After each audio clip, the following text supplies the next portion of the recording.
Mes chers amis, chers frères et sœurs en Christ, je vous salue, que la paix et l'amour de notre Dieu règnent dans votre cœur. Eh bien, ça fait de cela à peu près 7 semaines qu'on ne s'est pas connecté. La raison en étant que, comme je vous avais annoncé, j'étais parti au Bénin pour mener, coordonner des campagnes d'évangélisation qui se sont tenues et déroulées sur 9 sites dans le pays du Bénin, à partir de quelques villes comme Porto Novo, et Abomey, Parakou, Niki, Lokossa, Aladan, Ouidan. Et nous avons vraiment, par la grâce du Seigneur, nous avons eu de bons moments, et donc je ne pouvais pas en même temps coordonner les sermons ici et coordonner les sermons sur les sites. Donc on a dû ajourner la publication des vidéos. Et ensuite j'ai pris le congé et je suis parti voir la famille, voir les amis. J'ai pu par la grâce de Dieu aussi faire quelques sauts dans la nature pour essayer de me rafraîchir. Et je rends grâce à Dieu que tout s'est bien passé et maintenant nous sommes de retour. Avant de commencer notre message d'aujourd'hui, nous allons incliner nos têtes ensemble pour prier. Éternel, notre Dieu, notre Père, nous te remercions pour ta bonté, pour ta miséricorde, pour ton amour, pour tout ce que tu as fait pour nous. Nous te remercions, Seigneur, que encore tu nous donnes l'occasion de partager ta parole, qui est la vérité. Seigneur, sanctifie-nous par ta parole qui est la vérité. Et Seigneur, au moment où je vais ouvrir ma bouche, Seigneur, parle à travers moi et pour moi et communique, Seigneur, les vertus de ta bonté, de ton amour à tes enfants qui sont attentifs à écouter le message. Seigneur, bénis-nous et fortifie-nous au nom de Jésus, notre Sauveur et Seigneur, nous te prions. Amen. Eh bien, le titre de la vidéo que je partage aujourd'hui, il est simple et elle est libérée comme ça. La vie éternelle, simplement définie. La vie éternelle, simplement définie. Eh bien, nous voulons tous avoir accès à la vie éternelle. Et la vie éternelle, c'est quelque chose qui nous captive, surtout les croyants, et de quelques croyances que ce soit. Dans n'importe laquelle des religions de votre foi, il y a un élément de la vie éternelle.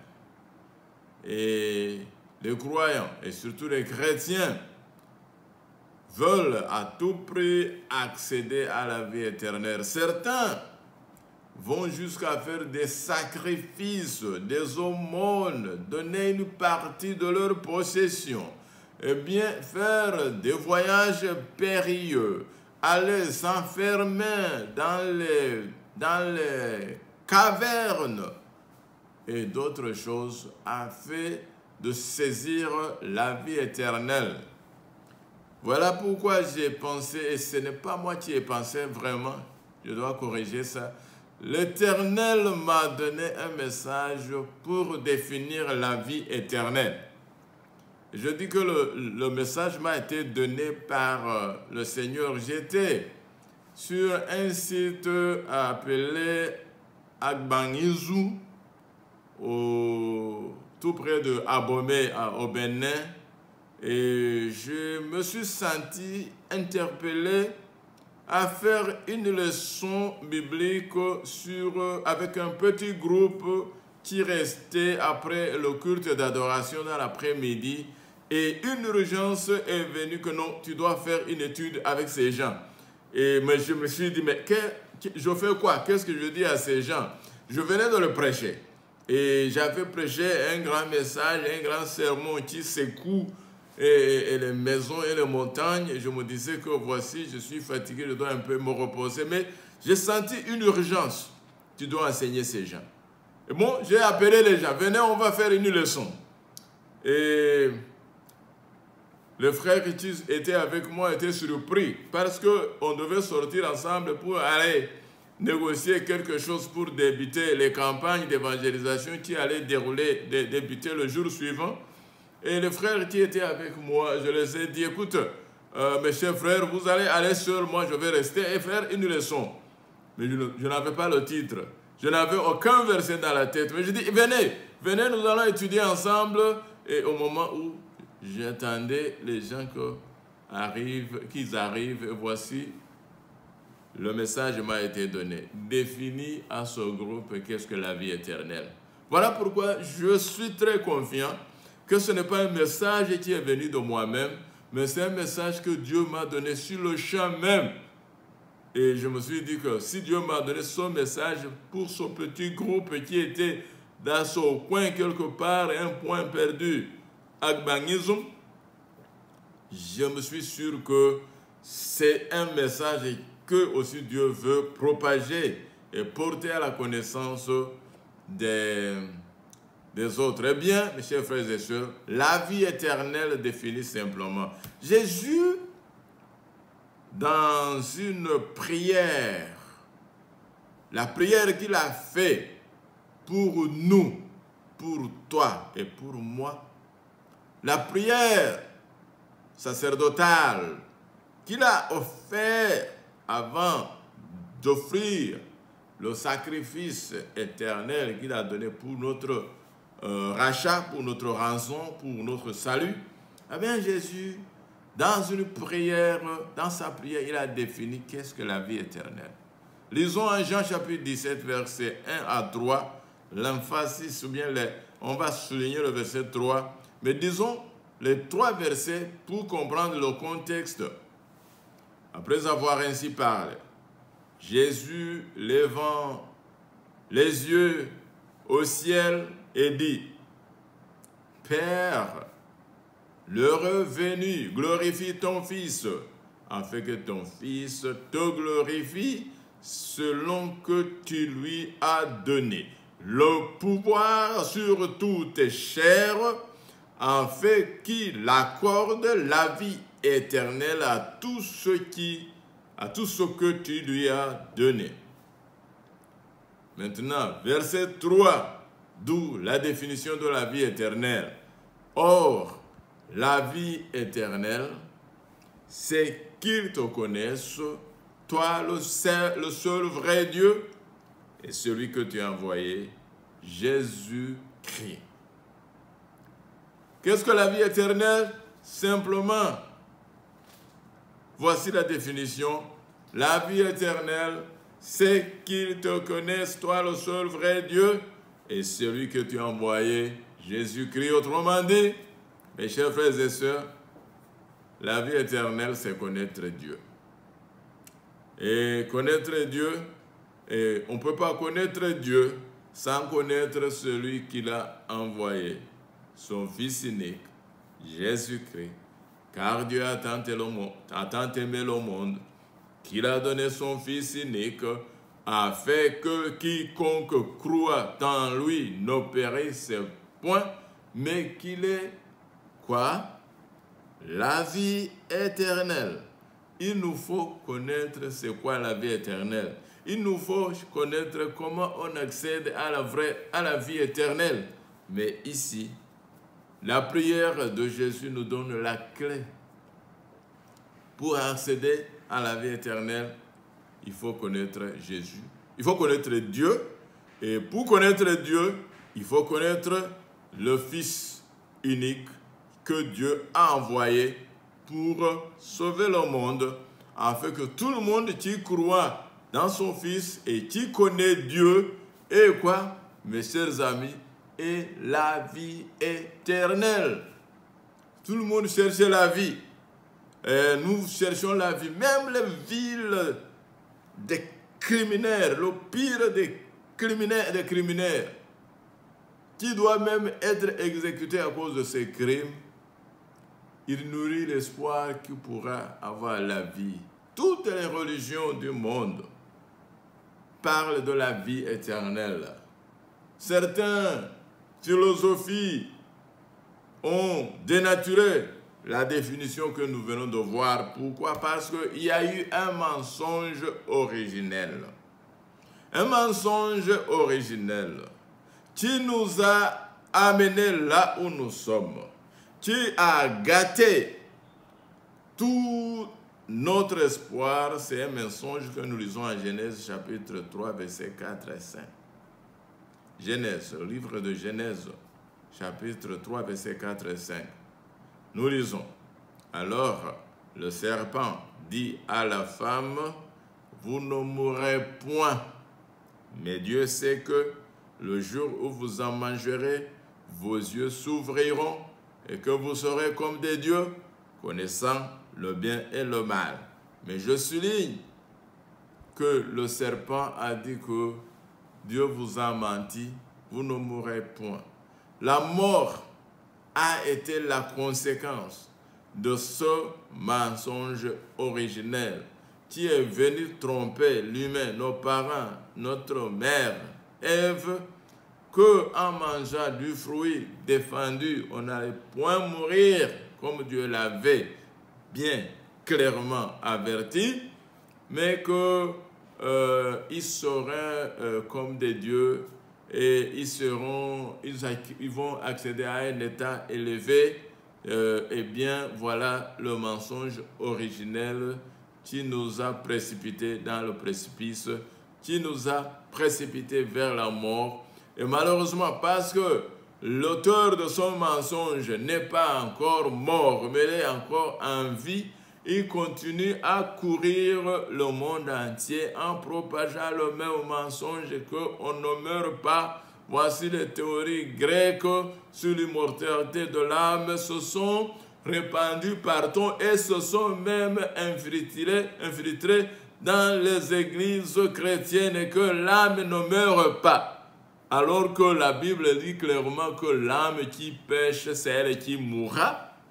Donc l'âme n'est pas immortelle selon la Bible, mais voici le mensonge a quitté de la philosophie grecque pour venir dans la foi. Et beaucoup de croyants, malheureusement, ont cru à son mensonge. Et certains croient à ce que quand on meurt, l'âme va quelque part, je ne sais où. Eh bien, d'autres croient à la réincarnation. J'étais très étonné avec quelqu'un qui me semblait être croyant quand il disait que non, ce que je fais, c'est pour que lorsque je serai mort et que je serai réincarné, je puisse avoir une vie décente dans ma vie ça veut dire dans ma seconde vie ou dans ma vie future. Il y a beaucoup de mensonges, mes chers, mais ça, l'origine de ces mensonges, c'est l'origine, le mensonge originel, vous ne mourrez point. Alors que Satan lui-même sait qu'il n'est pas immortel, même lui, il est mortel, mais il a menti que l'humanité qui pêche ne mourra pas. Or, le salaire, comme on le dit en Romains chapitre 6, verset 23, le salaire du péché, c'est la mort. Mais le don de Dieu, oh, gloire à Dieu, c'est la vie éternelle. Et Dieu nous donne la vie éternelle dans la personne de Jésus-Christ qui nous a envoyés. Et voici la définition de la vie éternelle, c'est connaître Dieu et connaître celui qui l'a envoyé. Si vous connaissez si vous avez cette connaissance, et le plus profond que vous pouvez avoir cette connaissance, vous êtes en train de vous rapprocher de la vie éternelle. Est-ce que nous connaissons Dieu? Mon problème, c'est que la plupart des croyants ne connaissent pas Dieu. Ils méconnaissent Dieu, ils le connaissent très mal, et on nous a toujours présenté Dieu sous un mauvais jour. Le diable, l'ennemi de Dieu, a présenté Dieu sous une mauvaise image, et voilà pourquoi beaucoup de gens, même soi-disant croyants, n'ont pas une connaissance nette de Dieu.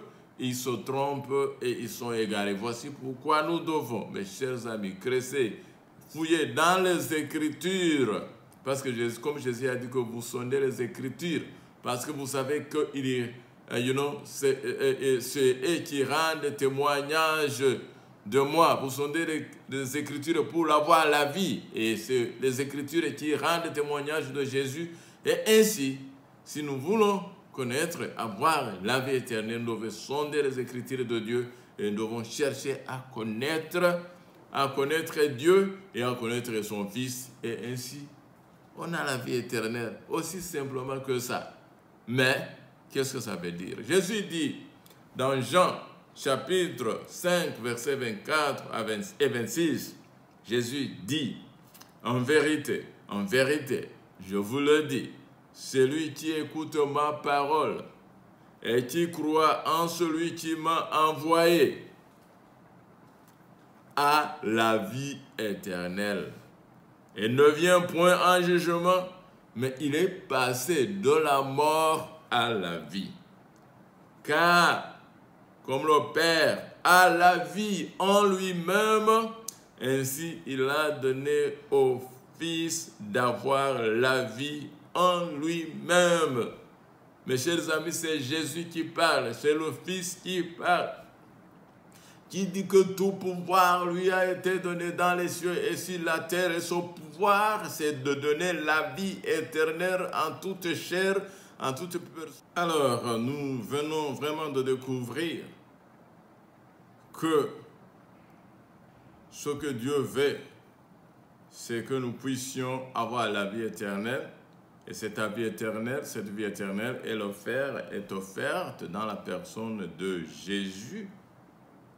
Parce que Jésus a le pouvoir qu'il a reçu et un commandement qu'il a reçu de Dieu de donner la vie éternelle à ceux qui croient en lui. Oh, quelle nouvelle merveilleuse. Avant de finir, nous allons lire deux textes et nous allons clôturer. Aujourd'hui, je serai très court. Jean 6, verset 40. Nous allons voir encore la volonté de Dieu. C'est quoi? La volonté de mon Père, c'est que quiconque voit le Fils et croit en lui ait la vie éternelle. Et je le ressusciterai au dernier jour. Amen. On devrait se lever et crier et dire Amen. On n'a pas montré Dieu comme il est. La plupart du temps, on nous a trompés, on nous a dupés à propos de Dieu. On ne nous a pas montré Dieu dans le vrai jour, parce que on le prend comme quelqu'un qui est en train de nous épier, et nous espionner pour enfin nous terrasser, ou nous ôter la vie et nous détruire, mais ce n'est pas ça. La volonté de Dieu, c'est que quiconque voit le Fils et croit en lui ait la vie éternelle, mes chers amis.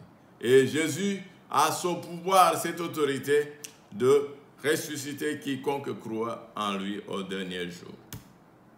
Enfin, nous allons lire que la vie éternelle a été manifestée dans la chair, selon 1 Jean chapitre 1, verset 2.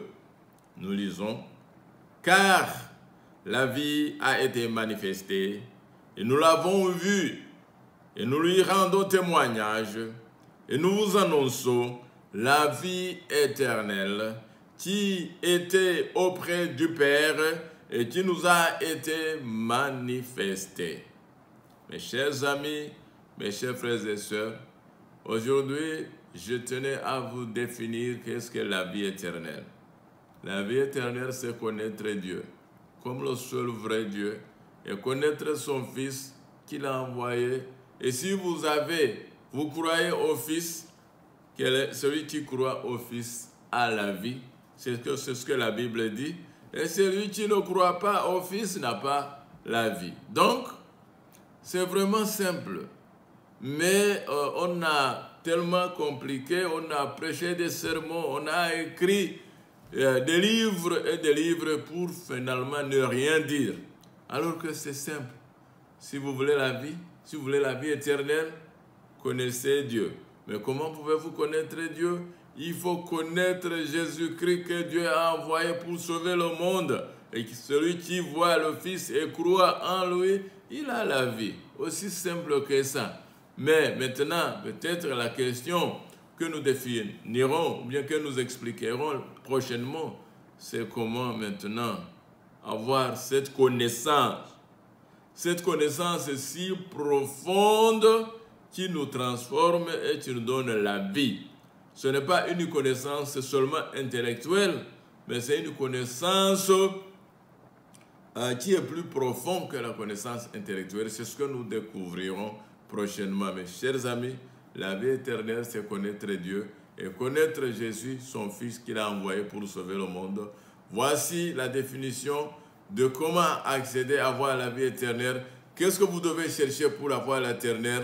Ce n'est pas dans les cavernes, ce n'est pas dans les travaux interminables, mais c'est en écoutant attentivement la parole de Dieu et en découvrant la personne. La parole faite chair. La chair, la vie qui nous a été manifestée dans la chair et qui était auprès du Père et qui est venue vers nous. Et cette vie, c'est dans la personne de Jésus-Christ. Ma prière aujourd'hui, c'est que nous puissions faire tout pour comprendre afin de connaître la vie éternelle à travers la personne de Dieu le Père et à travers la personne de Dieu le Fils Jésus-Christ. Tel est mon souhait pour toutes et tous. Amen.